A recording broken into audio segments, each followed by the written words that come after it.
Good evening. Thank you for staying with us. You're watching Nation at 5 with me, Poonam Burde. The story we're tracking at this hour comes from Pakistan, and the tremors of the speculation of India's strike against Pakistan in the aftermath of the Pahelgam attack has now had an impact on Pakistan's stock market as well.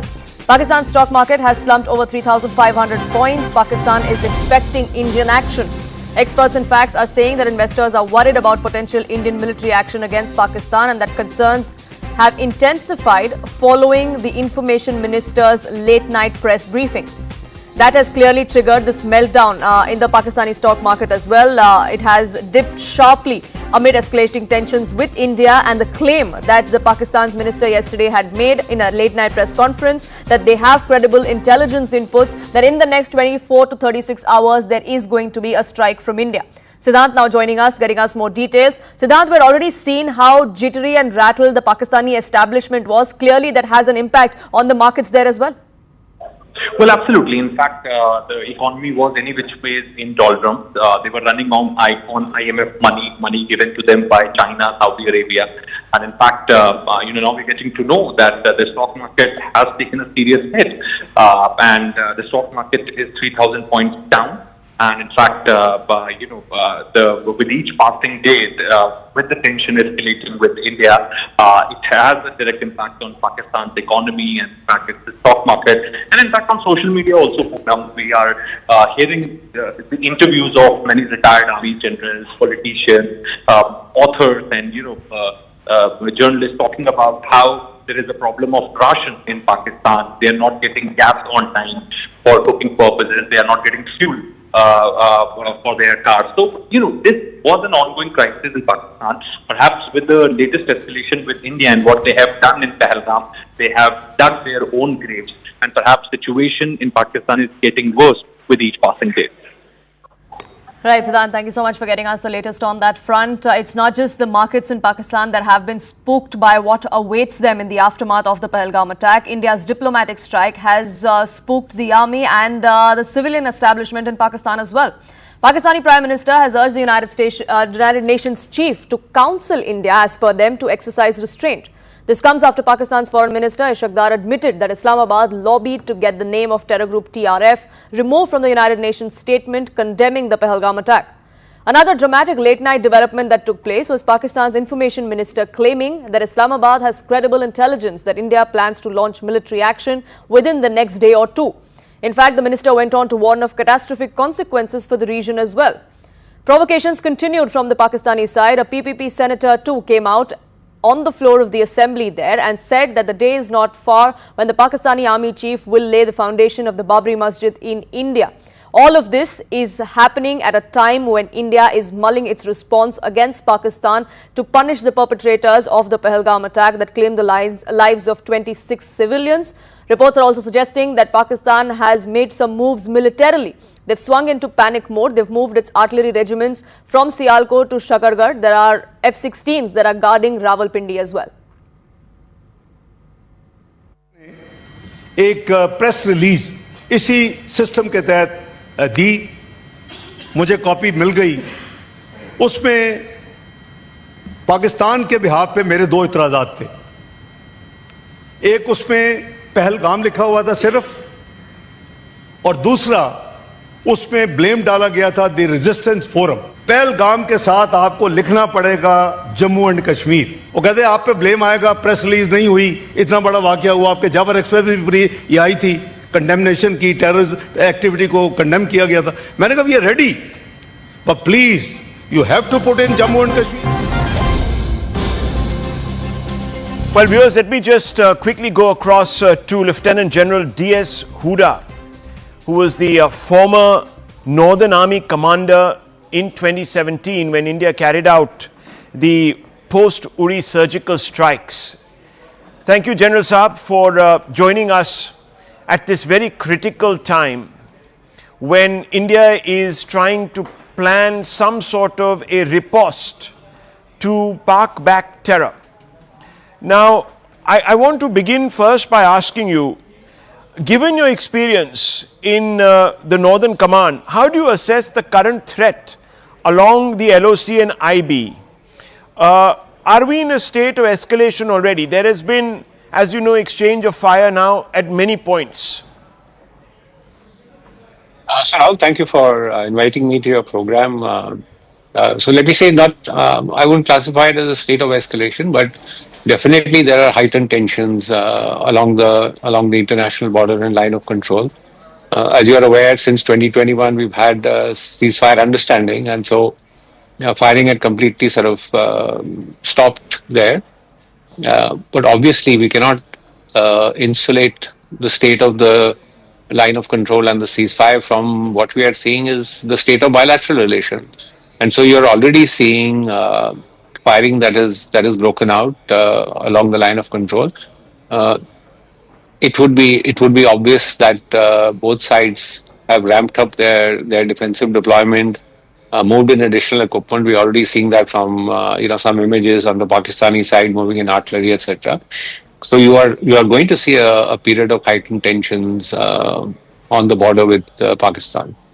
Now, General Saab, you were, of course, the orchestrator of the surgical strikes right after Uri. Now, is the NDA going to still borrow from that doctrine, or have those options run their course now in deterrence terms? So Rahul, I would say, the doctrine is, and what was adopted was that in case of major terror strikes, we are free to use military force, we are free to use the military option, and that will be applied across the line of control or international border into Pak-occupied Kashmir, or indeed into Pakistan, as we saw during the Balakot strikes. Now, the methods could vary of what we did in the past, so maybe some changes will need to be made in how we do it now. So on that point, the Prime Minister says that, look, I've given a free hand, but he also added a phrase, unimaginable punishment. Now, this suggests that there could be, some sort of ramping up on the escalation ladder. This could be more than just a surgical strike. Now, is this really possible, especially with both sides maintaining high alert levels? Of course, it's possible. We have capable military forces, Army, Air Force, and Navy. I would agree that the manner in which this massacre was carried out possibly will demand a more escalatory step than what was done in the past. Now, how exactly it will be done is obviously up to the military to decide in conjunction with the political leadership. But you could definitely see something more than what had happened in 2016. In fact, even between 2016 and 2019, now if you see, nobody thought that air power would be used, because air power is considered escalatory. And this air power was used not in Pak-occupied Kashmir, but in a camp which was located in Pakistan. And it could well be that steps that are contemplated now. As far as readiness is concerned, yes, there is readiness on both sides. But to say just because there is readiness on both sides and that rules out any military option, I wouldn't go with that. I think there are enough options that can still be exercised.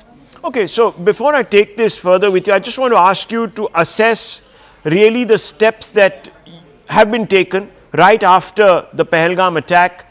And are you surprised that, given the strident language that the Prime Minister used, we already haven't seen some action on the ground in Pakistan?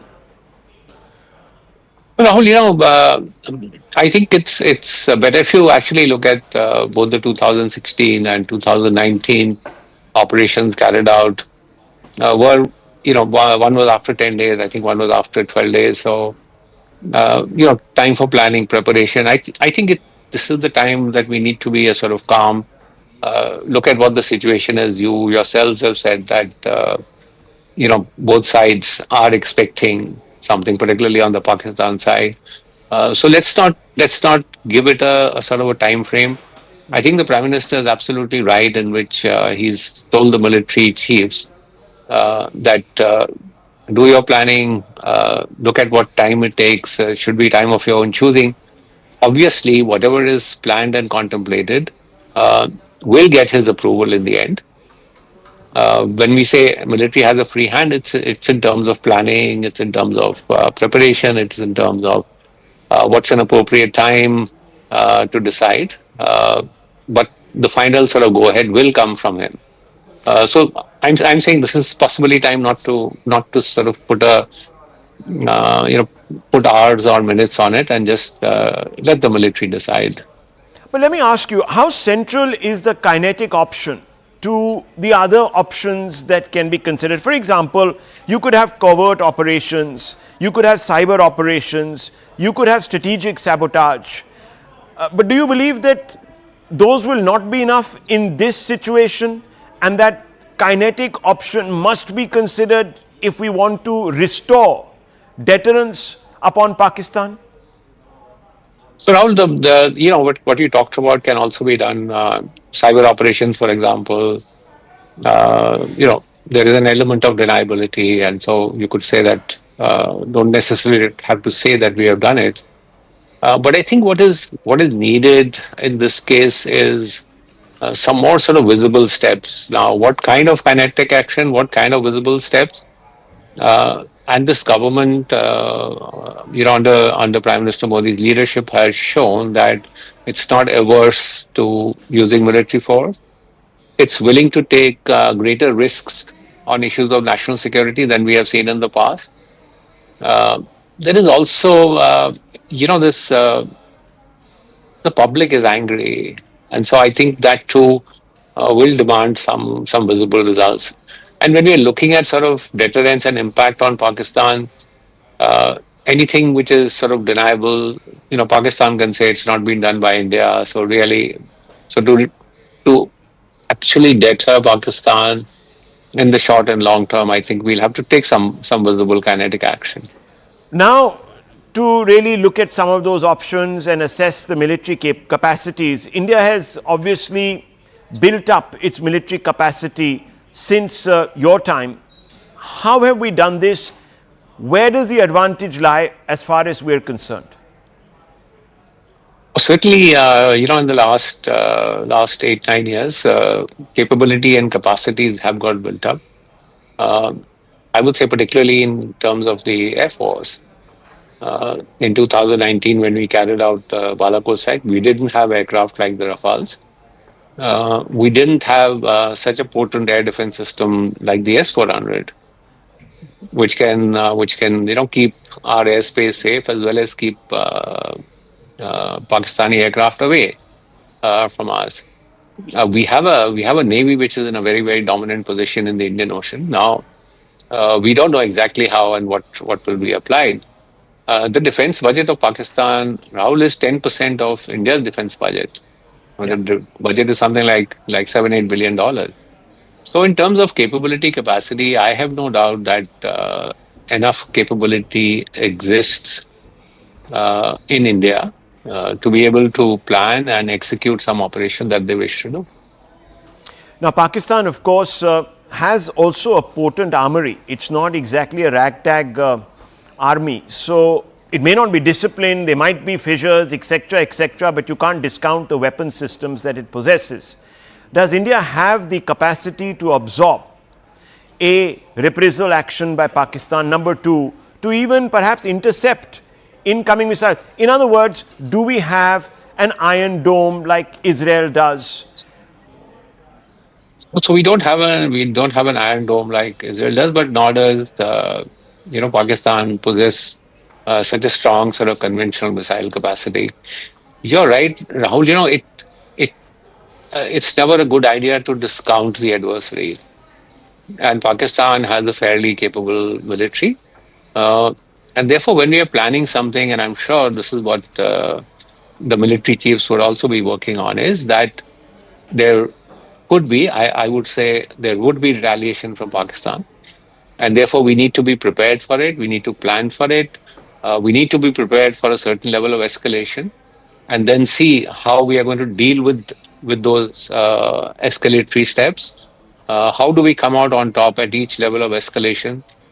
These are matters that the service chiefs would be discussing and debating. In your assessment, do you think Pakistan will go toe to toe up the escalation ladder, or do you see it jumping a few rungs?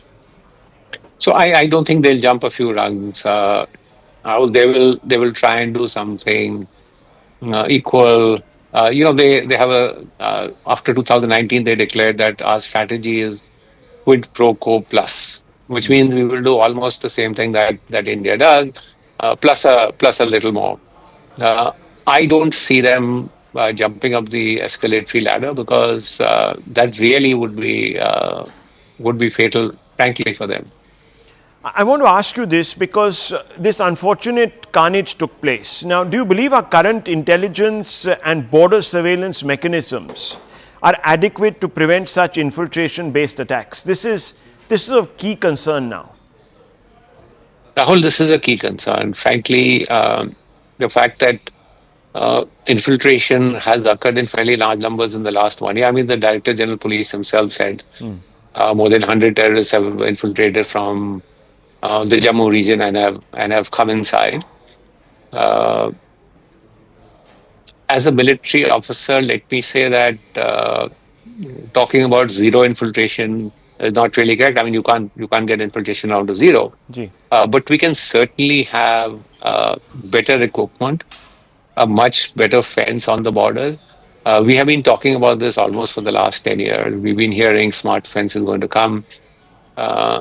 The latest I know, and again, it's from media reports, is that we have carried out trials in some areas to have a much smarter fence. This is an urgent need. We need to secure our borders well, and to do that, a technology-enabled fence, border management what system. specific changes, if any, would you recommend in India's counter-terror grid in Jammu and Kashmir following this attack? Look, I think the counter-terror grid is fairly strong, particularly within Jammu and Kashmir. There were some shortfalls in the Jammu region, Rahul, after some troops moved out from here and went to eastern Ladakh. But that grid has now been sort of re-established. Additional troops have come into this area. Obviously, you learn lessons from each incident that happened. So right now, the government is, for example, reviewing tourist locations, tourist areas, seeing where we can get better area domination.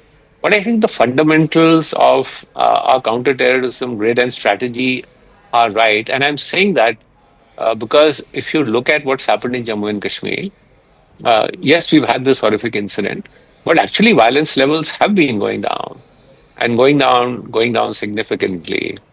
Let's not fall into this narrative that just because one incident has happened, that normalcy is now completely gone and suddenly, mayhem will break out in Jammu and Kashmir. That's not going to happen. Well, General Saab, always a delight speaking with you. Of course, the days ahead, we will have more opportunities to interact and discuss the situation as it's evolving.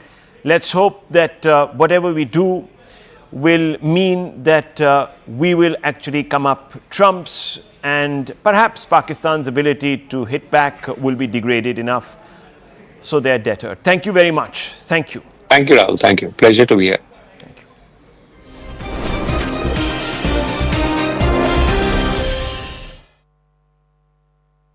जब जियो home पे data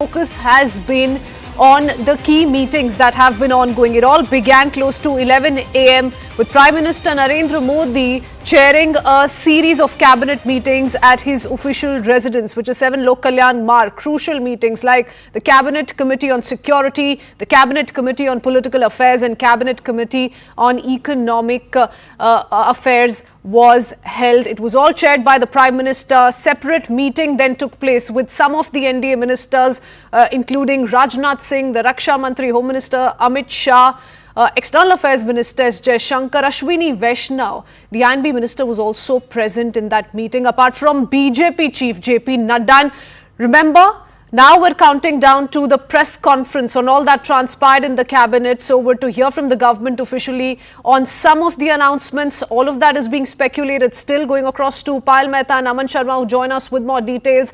Payal and Aman, we have been really waiting for this moment to understand what's the way forward, whether or not we're to expect any other key announcements on part of the government. Pal, to you first, what more do we know about this press conference? We're being told at least 2 union ministers are going to be addressing the media. We still have to wait and see who else joins Ashwini Vaishnav. That is actually going to give you a message as to what the message the government of India is trying to convey. So that's one important thing to watch out for. What we do know from our sources, Crispin, is that, in the cabinet meeting, obviously the cabinet paid homage to all those people who had lost their lives in the dastardly attack in Pahelgam, and therefore a 2-minute silence was really observed. As far as the cabinet decisions are concerned, of course, there has been a fair price race. As far as the price of sugarcane is concerned, that's one of the decisions. And a big project, concerning the Northeast, of course, a road and transport project of 22,000 crores, that's got an approval from the cabinet. At least that's what we know as the cabinet decision is really concerned. We've already heard from government sources on what they wanted to tell us about what happened in the CCS. A detailed review was undertaken, but like you said, it'll be important to see if we can read in between the lines, and if Mr. Ashwini Vaishnav, the INB minister, who was also part of the extended meeting that Prime Minister Narendra Modi had with Rajnath Singh, Amit Shah, JP Nadda, Jaishankar, that if he has anything to give out from that as well, it's going to be very important to see, because so far all the ministers, whether they're in the government or through the BJP or whether they're NDA allies, they've all been keeping extremely tight-lipped on the entire matter. This is a very sensitive issue. It concerns the safety, security of Indians, and of course talks about the integrity and the sovereignty of India as a nation as well. So obviously nobody's giving out anything. But let's wait and see Mr. Ashwini Vaishnav on behalf of the government of India.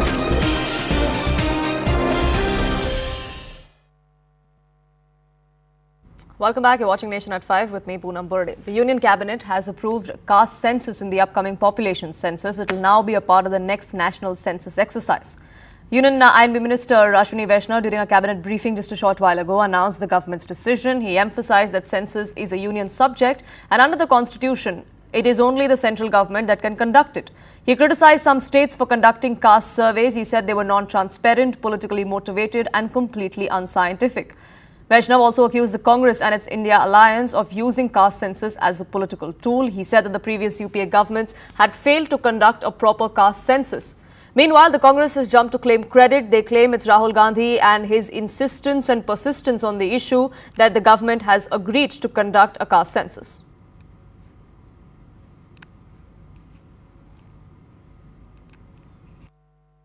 सरकारों ने आज तक जाति जनगणना का विरोध किया है। कांग्रेस की सरकार ने जाति जनगणना के बजाय एक सर्वे कराना ही उचित समझा।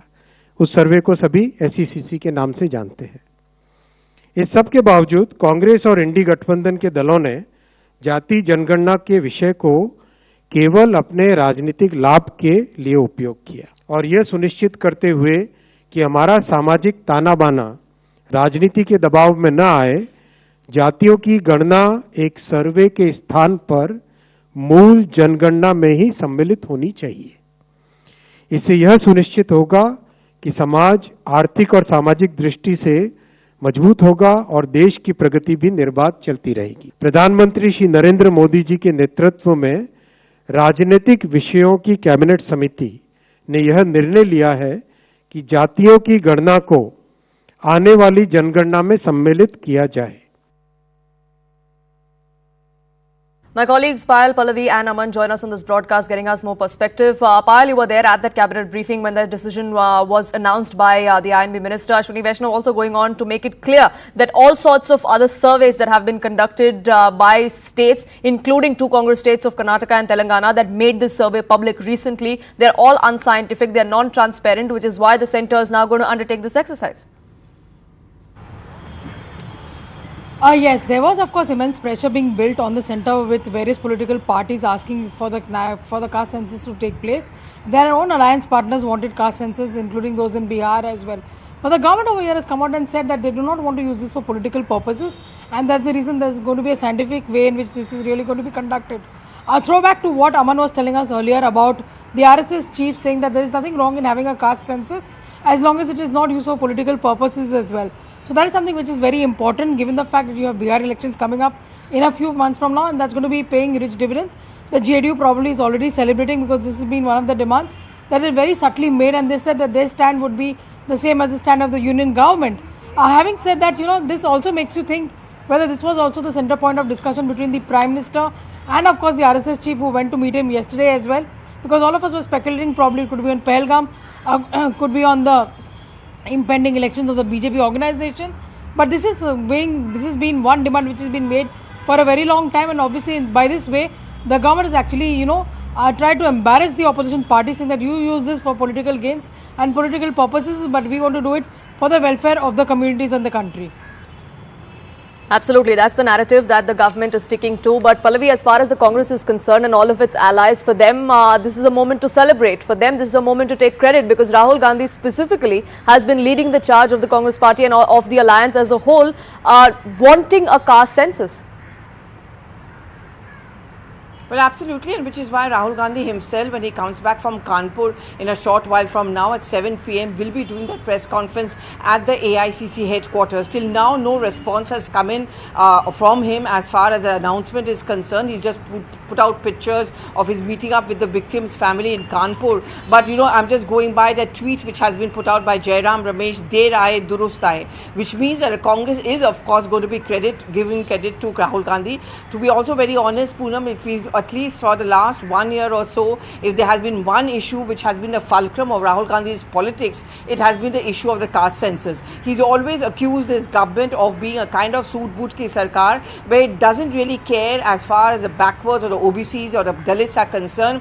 It only cares for the rich people, and therefore he made this his clarion cry, which worked to a certain extent, I would say, for the India bloc in the Lok Sabha elections, but it did not click for them as far as the Maharashtra elections are concerned, Haryana and so on and so forth. But in Bihar, certainly he would try to use it. Whether it works or not is something I guess we'll have to wait for. But today is a day of snatching credit by the Congress party. The Congress top leadership is already giving it to Rahul Gandhi. Rahul Gandhi is going to give it to himself and to the Congress party, because he recently wrote a letter to the Himachal CM, to Telangana CM, and he was very upset with the Karnataka Chief Minister for not making caste census a reality. So certainly I wouldn't be surprised that 7 p.m. press conference of Rahul Gandhi will be about the fact that finally the Prime Minister had to listen to us and bend under our pressure that there should be a caste census. Well, the politics on the sidelines will continue, but Aman, the question is, when is the census going to be conducted? It was meant to be conducted in 2021. It was delayed because of COVID, and it's been 4 years since. There has been no decision or a timeline that has been set. Now that the government has made this announcement, are we looking at a timeline or are we looking at any details that could come out of when the exercise is actually conducted?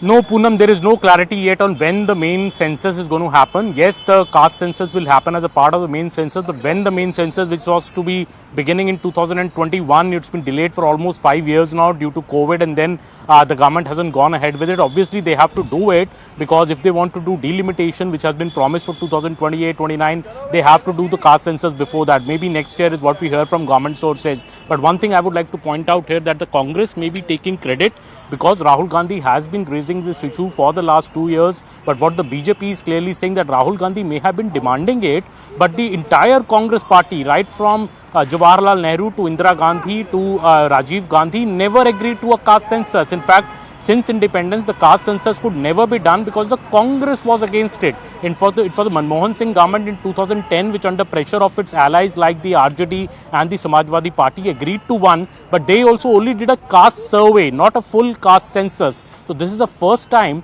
that a full-scale caste census will be done in the country, and BJP is saying it will be doing it. Of course, there is an RSS push to it, and the RSS in its Palakkad meeting in last September had said that, had softened its stance, saying that you can do a caste count, but don't use it for political purposes, use it for the benefit of various sections of society. That is the same line that the BJP is taking today, that we will do a caste census which will be for the benefit of all sections of society. We will not create any conflict unlike what Congress has been trying to pit one caste against the other. They are citing the example of the 10% EWS reservation that the BJP had done earlier without creating any conflict in society. So the BJP is clearly saying that Congress is double-faced, hypocritical. It never did a caste census on its own, but Rahul Gandhi kept demanding it, and now it is the BJP government itself, Modi government, which has taken this big decision today. All the allies in Bihar, the JDU, the LJP, Chirag Paswan has also put out a message praising the Prime Minister for it. So for the Bihar elections, I think the BJP has got an ace up its sleeve by announcing a caste census. How it will impact the elections in Bihar, we'll have to wait and watch. But I thank you all three for joining us here on this edition with your inputs. Let's listen into some reactions that have poured in after this announcement came to the fore following a cabinet meeting. The big decision being taken by the central government, announcement coming in from Union Minister Ashwini Vaishnav. The next population census will include the caste census. Your first thoughts, sir? No, it's interesting. The timing is very interesting. Well, I hope there is some sincerity behind this announcement and it's not just headline management.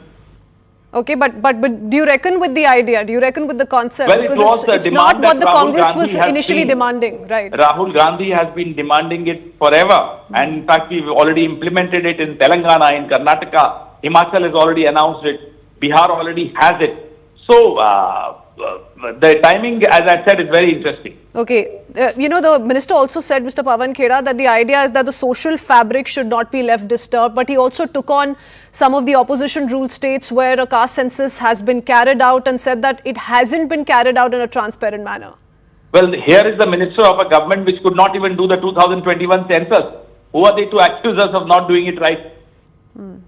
Okay, now that this announcement has come in and like you rightly pointed out, Rahul Gandhi had been one of those leaders who were demanding this through and through, election after election, rally after rally. Are you going to support the government on this? Well, I can't forget the famous words of Rahul Gandhi, Jati Jangarna ho ke rahegi, and he has been proved right. Okay, all right. So you're absolutely with the government on this. You're saying that this was Rahul Gandhi's demand and the government... I would say the government is with Rahul Gandhi on this. Mr. Sawant, your first thoughts. Big decision by the central government, something that the INDI bloc leaders had been waiting for a while now. Fact is that, this was the demand of the opposition for a long time. You have seen it in the parliament. They were saying, Rahul Gandhi was saying, we were saying that it should be done. In fact, we don't believe in caste, but the fact is that the downtrodden is deprived of the legitimate rights. Now they are accepting it. The habit of the BJP is what, even if the nose is cut, they'll show our nose is up. Okay, so this had been a demand for a while, but why do you think that the government is quote unquote given in now? Bihar election is there. The other day also, the Honorable Prime Minister came from the Arabian countries, Gulf countries, and went to Bihar, not to Delhi, Pahelgam. Don't forget that he did not go to Pahelgam; he go to the Bihar. Okay, Mr. Sawant, are you by any means surprised at this decision? Because me and my colleagues, we've been discussing how the RSS had also had been softening its stance on the caste census. BJP never takes any decision political. Every decision of the BJP is a political decision. Okay, and the political mileage, nothing else. Okay. शक्ति यादव जी कैसे देखते हैं? बहुत बड़ा मुद्दा रहा है बिहार में भी, आपकी पार्टी हो, कांग्रेस पार्टी हो, कास्ट सेंसस एक बड़ा डिमांड था और वो आज पूरा कर दिया गया है सेंट्रल गवर्नमेंट की तरफ से। नहीं, हमने कहा कि ये हम जीत है तेजस्वी यादव जी के संघर्षों का जो बिहार में जाति आधारित सर्वे कराया। भारत की सरकार भारतीय जनता पार्टी ने इस सर्वे को नकारा, लेकिन बावजूद भी हम लोगों ने इन बातों पर अडिग होकर करके इसको पूरे तौर पर लागू कर दिया और आरक्षण की सीमा भी बढ़ाई। भारत की सरकार ने इसको मना किया, नौवीं सूची में नहीं डाली, क्योंकि देश के आपको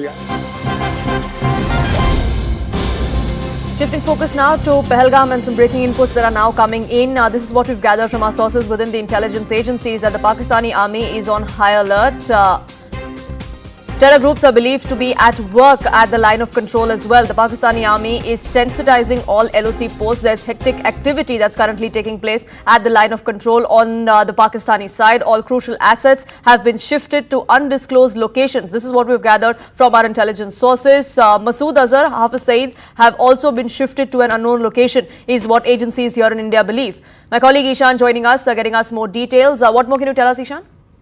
Well, what we have been told, and editor Manoj Gupta has been told, is that the Pakistan army is on high alert. What the intel sources are suggesting is that they are working with, these groups are now working with the army at the line of control, and that's why you're seeing less movement of them on the line of control. Now, what we've also given to understand is that the Pak army is, trying to sensitize all line of control posts, and all crucial assets have been shifted to some undisclosed locations, and these groups will be handled by 10 Corps Brigade, 10 Corps 19 Brigade, and this has been a shift of fighters from Baloch, and other groups have been attached with the army at the line of control to deal with if there is any kind of eventuality or there is any kind of action by the India that's undertaken. So they will be of crucial help. And also the fact that sources have told Manoj Gupta that there is a possibility of Masood Azhar and Hafiz Saeed being also shifted to the unknown location, and they have been attached with all these groups in the army, and so that from Rajouri and Poonch, if there is a firing that takes place, they will also be helping them. Also, the 10 Corps in Abbottabad is based, and like Usama, they will be all keeping the assets of these groups. And now forces and intelligences are gathering more information about the presence of these groups, about the presence of all of them in line of control in other locations. It hasn't hidden from the these security sources or the forces who are present on the ground, or the intelligences who are trying to gather about their location and numbers, and also the sort of attachments that have been done.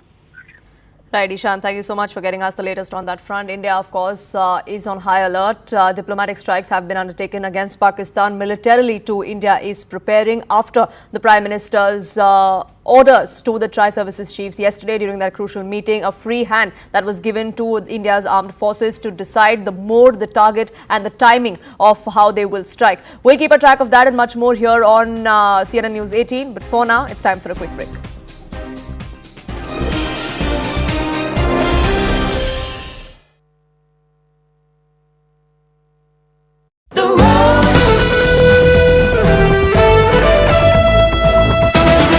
Focus has been on the key meetings that have been ongoing. It all began close to 11 a.m. with Prime Minister Narendra Modi chairing a series of cabinet meetings at his official residence, which is 7 Lok Kalyan Marg. Crucial meetings like the Cabinet Committee on Security, the Cabinet Committee on Political Affairs and Cabinet Committee on Economic Affairs was held. It was all chaired by the Prime Minister. Separate meeting then took place with some of the NDA ministers, including Rajnath Singh, the Raksha Mantri, Home Minister Amit Shah, External Affairs Minister S. Jaishankar, Ashwini Vaishnav. The INB Minister was also present in that meeting, apart from BJP Chief JP Nadda. Remember, now we're counting down to the press conference on all that transpired in the cabinet. So we're to hear from the government officially on some of the announcements. All of that is being speculated, still going across to Payal Mehta and Aman Sharma, who join us with more details. Payal and Aman, we have been really waiting for this moment to understand what's the way forward, whether or not we're to expect any other key announcements on part of the government. Payal, to you first, what more do we know about this press conference? We're being told at least 2 union ministers are going to be addressing the media. We still have to wait and see who else joins Ashwini Vaishnav. That is actually going to give you a message as to what the message the government of India is trying to convey. So that's one important thing to watch out for. What we do know from our sources, Crispin, is that, in the cabinet meeting, obviously the cabinet paid homage to all those people who had lost their lives in the dastardly attack in Pahelgam, and therefore a 2-minute silence was really observed. As far as the cabinet decisions are concerned, of course, there has been a fair price raise. As far as the price of sugarcane is concerned, that's one of the decisions. And a big project, concerning the Northeast, of course, the road and transport project of 22,000 crores, that's got an approval from the cabinet. At least that's what we know as the cabinet decision is really concerned. We've already heard from government sources on what they wanted to tell us about what happened in the CCS. A detailed review was undertaken, but like you said, it'll be important to see if we can read in between the lines, and if Mr. Ashwini Vaishnav, the INB minister, who was also part of the extended meeting that Prime Minister Narendra Modi had with Rajnath Singh, Amit Shah, JP Nadda, Jaishankar, that if he has anything to give out from that as well, it's going to be very important to see, because so far all the ministers, whether they're in the government through the BJP or whether they're NDA allies, they've all been keeping extremely tight-lipped on the entire matter. This is a very sensitive issue and concerns the safety, security of Indians, and of course talks about the integrity and the sovereignty of India as a nation as well. So obviously nobody's giving out anything. But let's wait and see if Mr. Ashwini Vaishnav, on behalf of the government of India, on behalf of the Prime Minister, decides to give out anything whatsoever. Although the Prime Minister's message yesterday in the meeting with the service chiefs was very clear that we will give Pakistan a reply and respond as per our time, as per our convenience, and on the place and the timing of our choosing. Okay, Payal, stay on with us. So, Cabinet observing 2 minutes of silence for the Pahelgam attack is... Thank you for staying with us. Forces are leaving no stone unturned to nab the dastards of the Pahalgam terror attack. In the latest development, several overground workers that were under the scanner of the NIA investigation have been rounded up. They've been zeroed in on after intensive questioning. One of the terrorists that is under focus, Farooq Ahmed, he's believed to be operating from Pakistan-occupied Kashmir. That's something that agencies are working on. Intelligence input suggests that Farooq had facilitated the entry of Pakistani terrorists and put them in touch with this network of OGWs. It's been over a week now. The manhunt for these 4 terrorists continues. As a cash reward that has been announced by the agencies as well. Meanwhile, the NIA that is now in charge of the entire investigation has recreated the crime scene. They've checked for material evidence as well. We'll try and get you more details of what exactly is transpiring on ground there. But like I said, it's been over a week since 26 people were killed. Unarmed civilians were killed in cold blood, shot dead in front of their loved ones in Baisaran Valley in Pahelgam. This happened on 22nd of April. The sketches were released first by the agencies of what the terrorists looked like. Pictures then came out. There are several videos that have been doing the rounds as well that give a sense of what the crime scene looked like. All of that is under investigation. There's a zipline operator that is also being questioned by the NIA for over 24 hours now. Arunima now joining us, getting us more details. Arunima, what's the latest on the investigation? See, the NIA is still at Baisaran. They left about at around 11, 12 o'clock in the morning, and they're still there. So almost 4.5, 5 hours. They are continuing to recreate the crime scene with the forensic experts. And also matching what the eyewitnesses and survivors and also locals have told them with what they're finding on the ground. As far as where the whereabouts of the terrorists are concerned, there is no fresh lead that we know about. However, the overground network of workers, that is now under intense scrutiny. About 15 of them are under scanner at the moment. There have been some arrests in Bandipora as well. Essentially, these OGWs are being questioned extensively to find out whether they know anything about the terrorists and the escape route that they had taken after the Baisaran murders.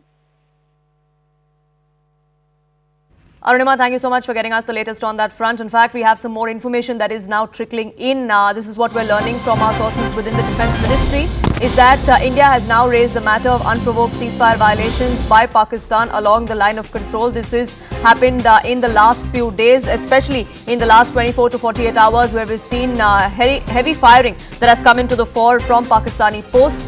Officers from DGMO office from both sides connected on the hotline yesterday, and India has raised its objections with its Pakistani counterparts. Sources within the Ministry of Defence have now come out and revealed that India has raised this matter. DGMO level talks have taken place between India and Pakistan. There's a hotline between the two countries which was used to relay this information. Remember, there is a ceasefire in place between the two countries since 2021. Despite that, we've seen several of these violations, several occasions where firing has taken place from the Pakistani side. That is something that India has now raised. Akash joining us, getting us more details. Yes, Akash. Tuesday, is the day where generally the DGMO level, officers used to meet in the earlier days. But since there are tensions, and we have been told that from last few weeks, this meeting has not yet happened. But yesterday, the officers connected through hotline, and India raised the issue of unprovoked ceasefire violation, and in fact the firing that is happening from Pakistani side. In fact, today is the 6th day, and from last 6 consecutive nights, we have been seeing that how across the LC in different sectors, Pakistan is involved in a small arm fire, and yesterday it was not just on LC, but was witnessed at international border as well, where Pakistani side started the firing. Indian Army retaliated, and the very issue was raised, with the DGMO office Pakistan yesterday, where both the offices connected through hotline. Remember, this is one platform. In fact, this is one medium through which both the sides connect on a regular basis to ease down, in fact, the tensions that are there. But since these are not the normal times, so in fact, we have been seeing the tensions between the two countries. That's the reason why this communication, this hotline communication, was very significant, and it happened yesterday, Poonam. Right, Akash, thank you so much for getting us the latest on that front. Do keep a track of what India's next strategy and next move is going to be like. It is time for a quick break, though, here on this edition of Nation at 5. It's a quick break. Don't go anywhere.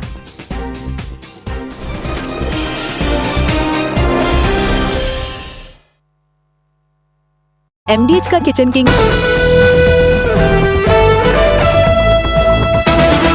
Focus has been on the key meetings that have been ongoing. It all began close to 11 a.m. with Prime Minister Narendra Modi chairing a series of cabinet meetings at his official residence, which is 7 Lok Kalyan Marg. Crucial meetings like the Cabinet Committee on Security, the Cabinet Committee on Political Affairs and Cabinet Committee on Economic Affairs was held. It was all chaired by the Prime Minister. Separate meeting then took place with some of the NDA ministers, including Rajnath Singh, the Raksha Mantri, Home Minister Amit Shah, External Affairs Minister S. Jaishankar, Ashwini Vaishnav. The INB Minister was also present in that meeting, apart from BJP Chief JP Nadda. Remember, now we're counting down to the press conference on all that transpired in the cabinet. So we're to hear from the government officially on some of the announcements. All of that is being speculated, still going across to Payal Mehta and Aman Sharma, who join us with more details. Payal and Aman, we have been really waiting for this moment to understand what's the way forward, whether or not we're to expect any other key announcements on part of the government. Payal, to you first, what more do we know about this press conference? We're being told at least 2 union ministers are going to be addressing the media. We still have to wait and see who else joins Ashwini Vaishnav. That is actually going to give you a message as to what the message the government of India is trying to convey. So that's one important thing to watch out for. What we do know from our sources, Crispin, is that, in the cabinet meeting, obviously the cabinet paid homage to all those people who had lost their lives in the dastardly attack in Pahelgam, and therefore a 2-minute silence was really observed. As far as the cabinet decisions are concerned, of course, there has been a fair price race. As far as the price of sugarcane is concerned, that's one of the decisions. And a big project, concerning the Northeast, of course, a road and transport project of 22,000 crores, that's got an approval from the cabinet. At least that's what we know as the cabinet decision is really concerned. We've already heard from government sources on what they wanted to tell us about what happened in the CCS. A detailed review was undertaken, but like you said, it'll be important to see if we can read in between the lines, and if Mr. Ashwini Vaishnav, the INB minister, who was also part of the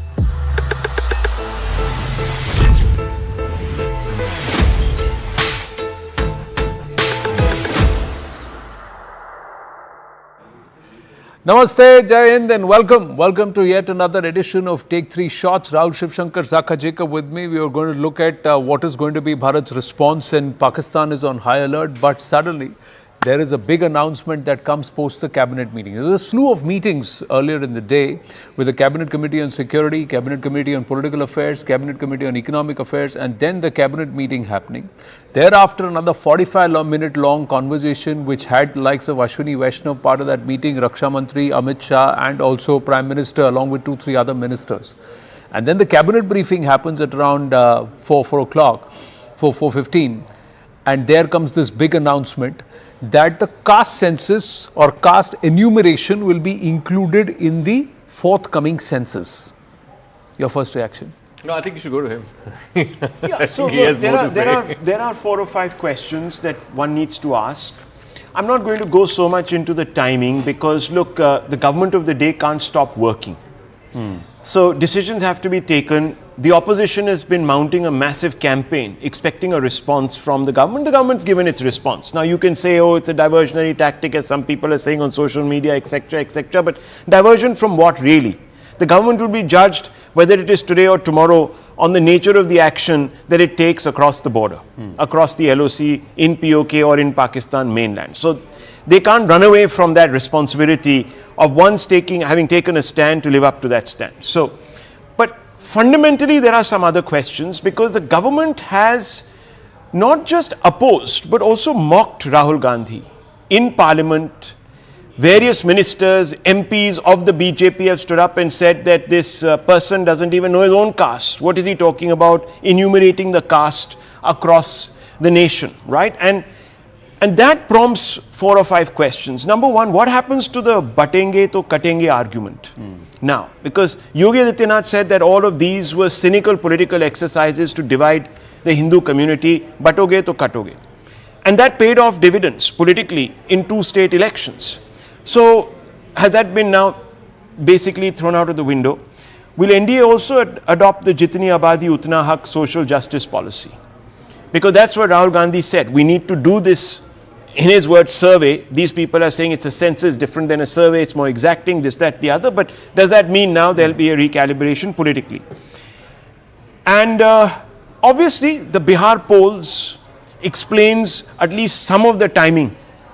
If you really want to get into the timing argument, it's completely a political surgical strike on caste-based parties, trying to defang them before an important caste-based election in Bihar.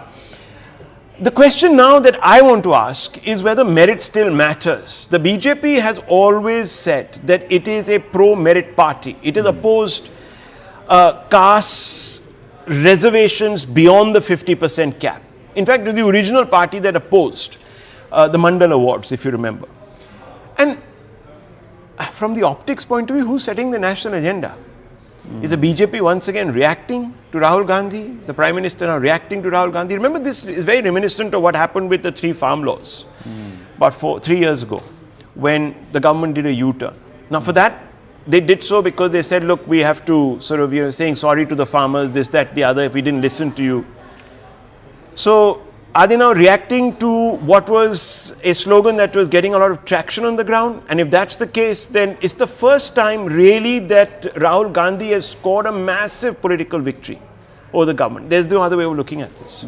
No, so look, if this move happened in isolation, if this move had nothing to do with timing, if this move had happened, irrespective of what happened in Pahelgam, it's a politically astute move. Nobody has a problem with that. Obviously, I mean, it makes sense. The BJP today is an OBC party. We have a colleague, Nalin, who's written a whole book, a whole thesis on the new BJP, which basically says that it's a backward caste party.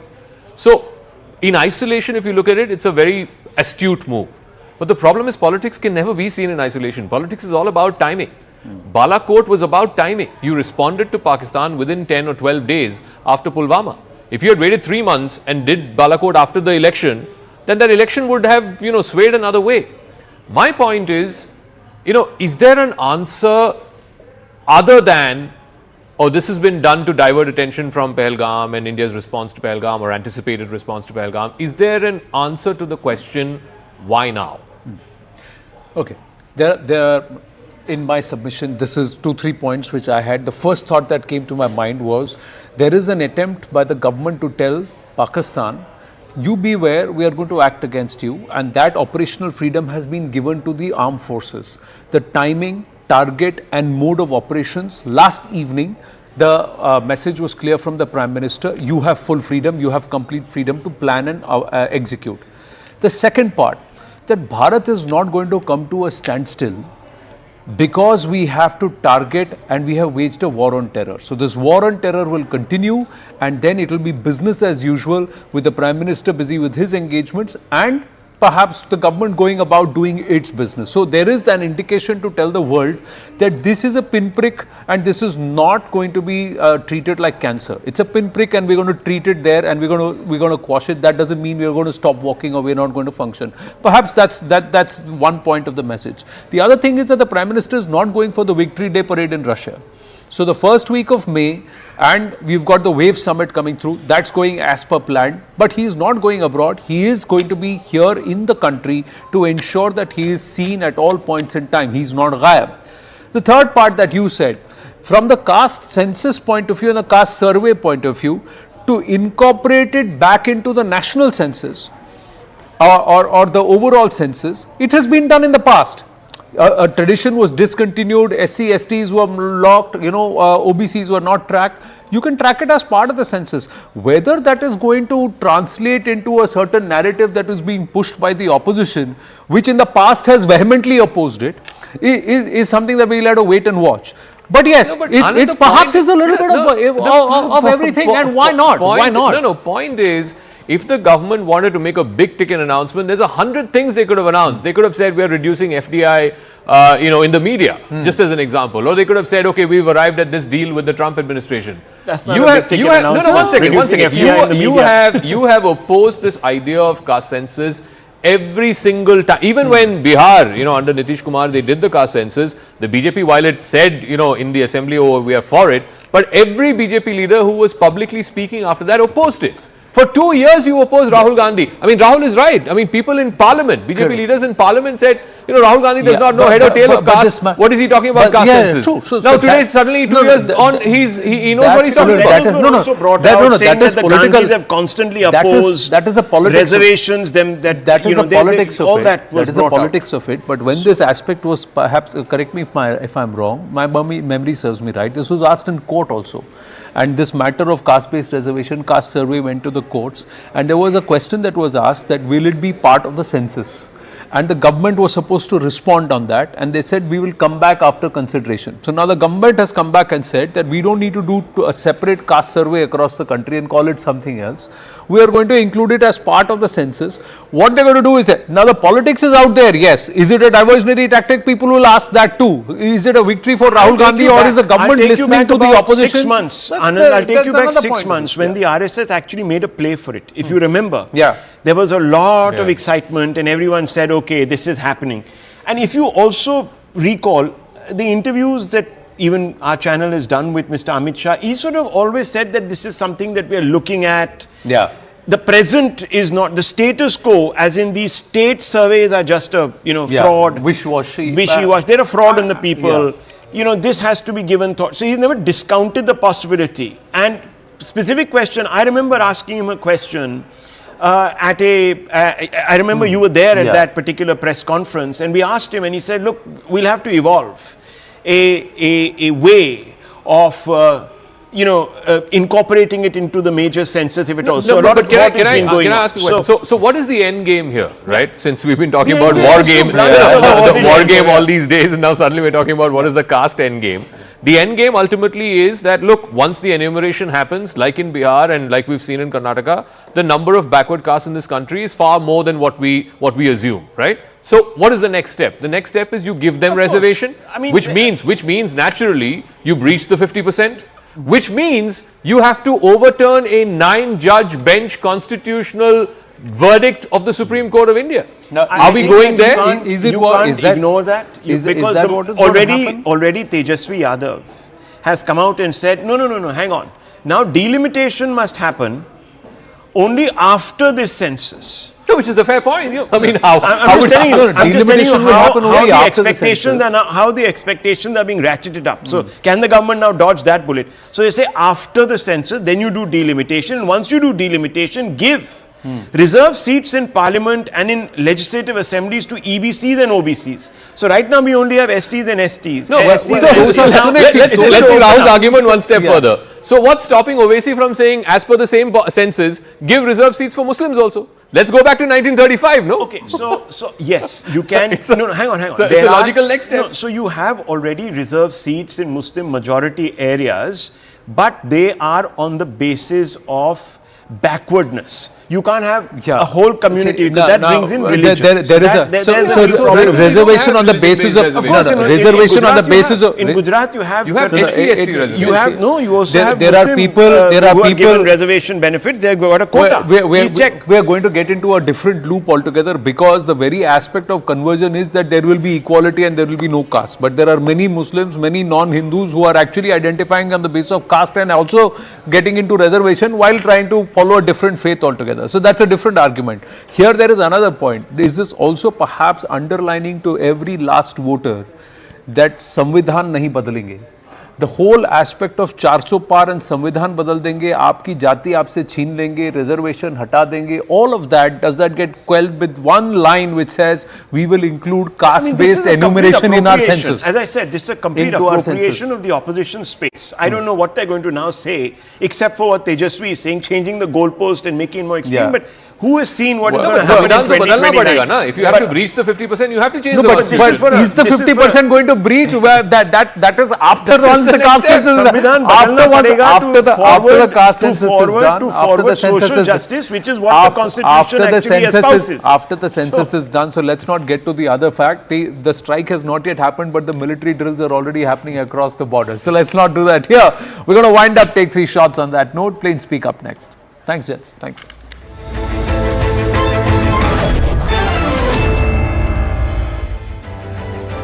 Welcome everyone. Thanks a lot for staying with us. You're watching Plain Speak with me, Shivani Gupta. The demand for a caste census in India has a long and complex history. The first comprehensive census in India was conducted in 1881 by the British. The census included detailed information on caste, which was used to understand and manage diverse population. After India gained independence in 1947, the practice of collecting caste data continued until the 1951 census. However, from there on, the government decided to stop collecting caste data except for scheduled castes and scheduled tribes to promote national unity and move away from quote-unquote divisive caste-based politics. Remember, this was done under successive Congress governments. But in today's context, it is the Congress itself, under the leadership of Rahul Gandhi, that has been at the forefront of demanding another caste census. Rahul Gandhi even went as far as to say reservations should be proportionate to population numbers. Jitni abadi, utna haq.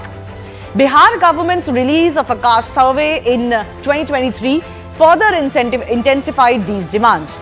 Now, the Modi government that had so far stated that it will not enumerate caste-wise population, today, when everyone least expected it, has announced this decision. Overall, while a caste census has the potential to promote social justice and equity, it also presents significant challenges that need to be carefully managed. So is the government, in fact the entire Indian polity, ready for the repercussions? And whose credit is it really that this decision has been finally taken? We'll get to that question with our guests in just a bit.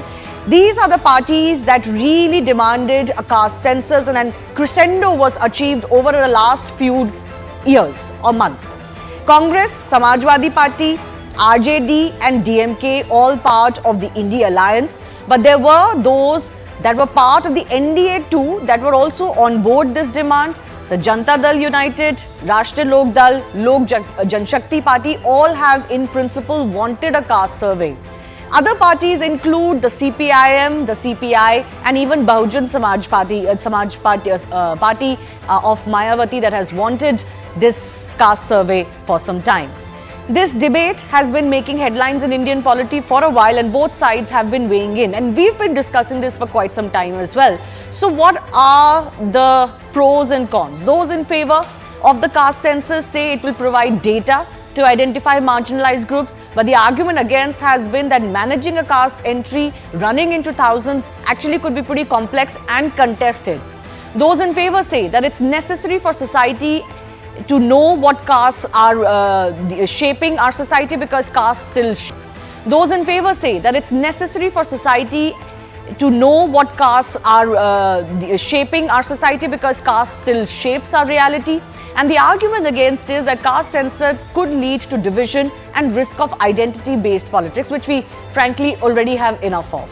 Those in favor say it prevents quota misuse, enables subcategorization within backward classes. The argument countering this is that caste census could lead to selective use of data for vote bank politics and not so much for actually bettering anybody's life, because for 75 years we've had not just caste data in the past but also reservations. Why is it that we still feel more and more need for those reservations on the basis of identity? While some say that caste census counters the elite capture of benefits by dominant groups within SC, STs and even the OBCs, others say caste census may not address the root causes of inequality or discrimination. With both sides now claiming win as far as this decision of the Union Cabinet is concerned, the big question we ask is not just whether it is actually going to help us as a society, but whose credit is it? Whose win is it in the end? प्रधानमंत्री श्री नरेंद्र मोदी जी के नेतृत्व में राजनीतिक विषयों की cabinet समिति ने यह निर्णय लिया है कि जातियों की गणना को आने वाली जनगणना में सम्मिलित किया जाए। हमारी ही मांग है, ये हमारी ही जीत है, ये लालू जी की जीत है, ये हमारे पुरखों की जीत है, ये समाजवादियों की जीत है और हमारे ही एजेंडे की बात जो है आज भाजपा कर रही है, जो कल तक कहती थी कि नहीं करेंगे।